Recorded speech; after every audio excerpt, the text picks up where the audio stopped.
पिछले 3 दिनों से हरियाणा कांग्रेस में भारी बवाल मचा हुआ है। हर शहर में कांग्रेस की बैठकों में यही नारे सुनने को मिल रहे हैं। ऑब्जर्वर गो बैक, बाप बेटे की नहीं चलेगी, दीपक बाबरिया मुर्दाबाद, सोनिया गांधी जिंदाबाद, राहुल गांधी जिंदाबाद। आखिर इस बवाल की वजह क्या है और ये नारेबाजी कौन कर रहे हैं? ये नारेबाजी करने वाले नेता हैं SRK गुट के, यानी कुमारी शैलजा, रणदीप सुरजेवाला और किरण चौधरी के समर्थक। सभी जिलों में इस समय ऑब्जर्वर जिला अध्यक्षों की नियुक्ति के लिए कांग्रेस के नेताओं की फीडबैक लेने के लिए हर जिले में पहुंचे हुए हैं। लेकिन ऑब्जर्वरों की बैठक में राय सुनने की बजाय नारेबाजी सुनने को मिल रही है और ऑब्जर्वरों को शक की नजर से देखा जा रहा है। SRK गुट के नेताओं का कहना है, आरोप है कि ऑब्जर्वर फिक्सिंग के तहत ही पूरे हरियाणा के दौरे पर आए हैं और दीपक बाबरिया की हुड्डा के साथ मिलीभगत है और इस मिलीभगत का आज ये सबूत भी मिल गया।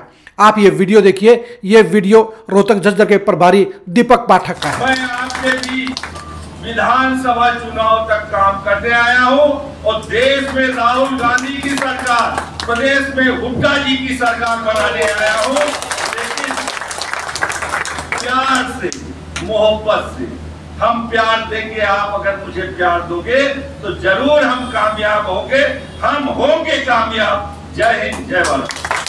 आपने सुन लिया होगा कि दीपक पाठक साफ तौर पर ऐलान कर रहे हैं कि वो भूपेंद्र हुड्डा को मुख्यमंत्री बनाने के लिए आए हैं। वो भूपेंद्र हुड्डा की जन्मभूमि और कर्मभूमि आकर अपने आप को सौभाग्यशाली समझ रहे हैं। दीपक बाबरिया के सिपह सलार दीपक पाठक का हुड्डा के लिए महिमा मंडन साफ तौर पर इस बात का पर्दाफाश हो कर गया है कि भूपेंद्र हुड्डा और दीपक बाबरिया की मिलीभगत के चलते ही ऐसे ऑब्जर्वरों को हरियाणा में भेजा गया है जो सिर्फ भूपेंद्र हुड्डा के फायदे के लिए काम करेंगे, जो उनके नेताओं को संगठन में एडजस्ट करने का काम करेंगे। यानी दीपक बाबरिया और भूपेंद्र हुड्डा की मिलीभगत का पर्दाफाश हो गया है। पिछले 3 दिनों से लगातार ये आरोप लगते आए थे कि भूपेंद्र हुड्डा और दीपक बाबरिया की साठगांठ है और वो बाकी के गुटों को हाशिए पर डालने का काम कर रहे हैं। जिस तरह से जिला प्रभारियों और PCC कोऑर्डिनेटरों का चयन किया गया, उससे भी बात पहले ही साबित हो गई थी कि कहीं न कहीं बाबरिया जी की नीयत में भी खोट चल रहा है और भूपेंद्र हुड्डा के प्रेशर या मिलीभगत में वो काम कर रहे हैं। और आज दीपक पाठक के बयान से, ऐलान से ये इस बात पर मोहर लग गई है कि जो आरोप SRK गुट के नेता लगा रहे हैं वो बात सही है। पूरे हरियाणा में इन दिनों कांग्रेसियों में चल रही महावत का नज़ारा आप खुद भी अलग अलग जिलों के कार्यकर्ताओं की और नेताओं की इन बयानों को, इन बातों को जरा एक बार आप भी सुन लीजिए। हरियाणा के आधे से ज्यादा जिलों के अंदर यह बवाल मच चुका है और बाकी के जिलों की बैठकों में भी यही नजारा देखने को मिलेगा, जहां ऑब्जर्वर गो बैक के नारे लगेंगे, जहां भूपेंद्र हुड्डा, दीपेंद्र हुड्डा और दीपक बाबरिया के खिलाफ नारेबाजी होगी। हरियाणा कांग्रेस में यह पहली बार ऐसा घमासान मचा है जिसमें आमने सामने की लड़ाई हो गई है। पिछले 9 साल से हरियाणा में संगठन को तरस रही हरियाणा कांग्रेस को इस बार कहीं ना कहीं जिला अध्यक्षों और दूसरे पदाधिकारियों की नियुक्तियों के कुछ आसार नजर आए थे, कुछ उम्मीद नजर आई थी।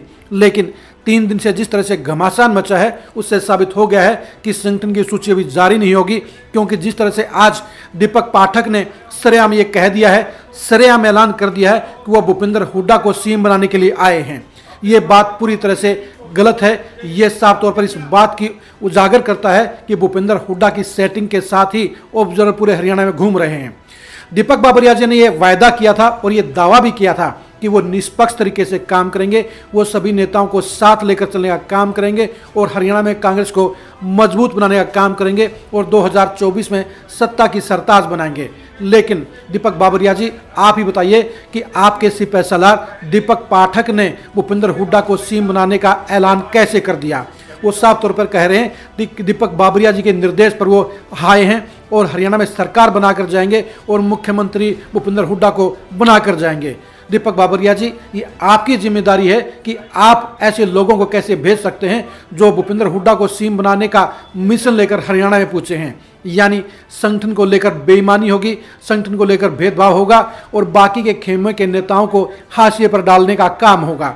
हरियाणा कांग्रेस के लिए आज का दिन काला कहा जाएगा, क्योंकि कांग्रेस में लोकतंत्र की नहीं सुनी जा रही बल्कि कांग्रेस में सेटिंग की पॉलिटिक्स की जा रही है और अब इस सेटिंग में भूपेंद्र हुड्डा के साथ बाबरिया की मिलीभगत भी साबित हो गई है। यानी हरियाणा कांग्रेस में संगठन बनाने के लिए भूपेंद्र हुड्डा अब दीपक बाबरिया के साथ साठगांठ करके काम कर रहे हैं और इसलिए ऑब्जर्वरों ने डंके की चोट पर कह दिया कि वो हुड्डा को सीएम बनाने के लिए आए हैं। दीपक पाठक के ऐलान से यह साफ तौर पर खुलासा हो गया है कि हरियाणा कांग्रेस में कुछ भी सही नहीं चल रहा है और संगठन बनाने के नाम पर फिक्सिंग चल रही है, बेईमानी चल रही है और दीपक बाबरिया के निष्पक्ष के दावे भी आज तार तार हो गए हैं। हरियाणा कांग्रेस में यह घमासान अब लंबा चलेगा और अब दीपक बाबरिया के ऊपर लगे आरोपों को जिस तरह से दीपक पाठक ने खुद ही साफ कर दिया है, खुद ही साबित कर दिया है, अब हाईकमान को भी इस मामले में संज्ञान लेना होगा। इस मामले में गलत मंशा लेकर आए और गलत रिपोर्ट लेकर जाने वाले ऑब्जर्वरों के ऊपर भी कसौटी कसनी। दीपक बाबरिया के लिए भी अब हालात आसान नहीं होंगे। उनकी ईमानदारी के ऊपर सवालिया निशान लग गया है। उनके सिपह सालार ने खुद ही इस बात का कबूलनामा कर लिया है कि वो हुड्डा को सीएम बनाने के मकसद से आए हैं। यानी दीपक बाबरिया जी जो निष्पक्षता की बात की थी वो झूठी निकली है और कांग्रेस के अंदर हुड्डा के साथ फिक्सिंग का खेल चल रहा है। अब कांग्रेस में और भी बवाल मचेगा और बाकी जिलों में भी अब बगावत की बातें उठेंगी, नाराजगी की बातें उठेंगी, ऑब्जर्वरों के खिलाफ प्रदर्शन होंगे और हुड्डा और दीपेंद्र हुड्डा के खिलाफ भी नारेबाजी होगी। यानी एसआर के गुट के विरोध को अब एक बड़ा बेस मिल गया है, आधार मिल गया है, सच्चाई मिल गई है और उनका आवाज़ उठाना, उनका विरोध करना पूरी तरह से जायज़ साबित हो गया है। भूपेंद्र हुड्डा जहां ऑब्जर्वरों के साथ मिलकर एक मिलीभगत की पॉलिटिक्स कर रहे हैं, वहीं एसआर के गुट के लोगों को पार्टी के लोकतंत्र को बचाने के लिए, अपने हकों को हासिल करने के लिए अब सड़क पर उठकर अपनी आवाज़ उठानी पड़ रही है और हाईकमान के कानों तक अपनी आवाज़ पहुंचानी पड़ रही है। अब देखने की बात यह, इस बेईमानी का खुलासा होने के बाद कांग्रेस हाईकमान क्या फैसला लेता है। कांग्रेस हाईकमान में मच रही इस घमासान को जानने के लिए आप लगातार खरी खरी न्यूज़ के साथ बने रहिए। आप हमारे फेसबुक पेज को लाइक कीजिए और यूट्यूब चैनल को सब्सक्राइब कीजिए। नमस्कार। अपने राहुल जी के ऊपर, अपने माननीय बाबरिया जी को जिन्होंने मुझे यहाँ भेजा है, मैं रिपोर्ट सही दूंगा। मेरी रिपोर्टिंग जो होगी हमारे सहयोगी के साथ मिलकर के हम रिपोर्टिंग देंगे। जो भी अपने को कांग्रेसी ये समझ रहा है कि हम किनारे बैठे हैं, हमें कुछ मिलना चाहिए, तो आप लोगों के बीच में मैं अभी कमरे में बैठूंगा। जो भी व्यक्ति मुझसे मिलना चाहता है अकेले भी, देखिए पहले बुजुर्ग, इसके बाद महिला, इसके बाद यूथ कोशिश करेगा मिलने के लिए, अकेले अकेले में, क्योंकि हमें बुजुर्गों का, महिलाओं का सम्मान करना है। इसके बाद यूथ कांग्रेस के जो लोग हैं वो मेरी बात सुन ले, क्योंकि मैं युवा एसयूआई की राजनीति से आया हूँ। कल एक एसयूआई का नौजवान मुझे मिला भी था। जितने संगठन के अध्यक्ष लोग हैं वो पूरी कैबिनेट की लिस्ट हमको देंगे। सेवा दल, महिला कांग्रेस, यूथ कांग्रेस, अल्पसंख्यक, सारे लोग हमें अपनी लिस्ट देंगे। अपने पदाधिकारियों से ग्रुप में चाहेंगे, ग्रुप में मैं मुलाकात करूंगा। अगर आप रात में 12 बजे तक मुझसे मुलाकात करेंगे तो मैं आपको समय दूंगा। ये कोई न समझे कि मैं जल्दी जाने वाला हूँ। मैं आपके बीच विधानसभा चुनाव तक काम करने आया हूँ और देश में राहुल गांधी की सरकार, प्रदेश में हुड्डा की सरकार बनाने आया हूँ। लेकिन प्यार से, मोहब्बत से हम प्यार देंगे। आप अगर मुझे प्यार दोगे तो जरूर हम कामयाब होंगे, हम होंगे कामयाब। बहुत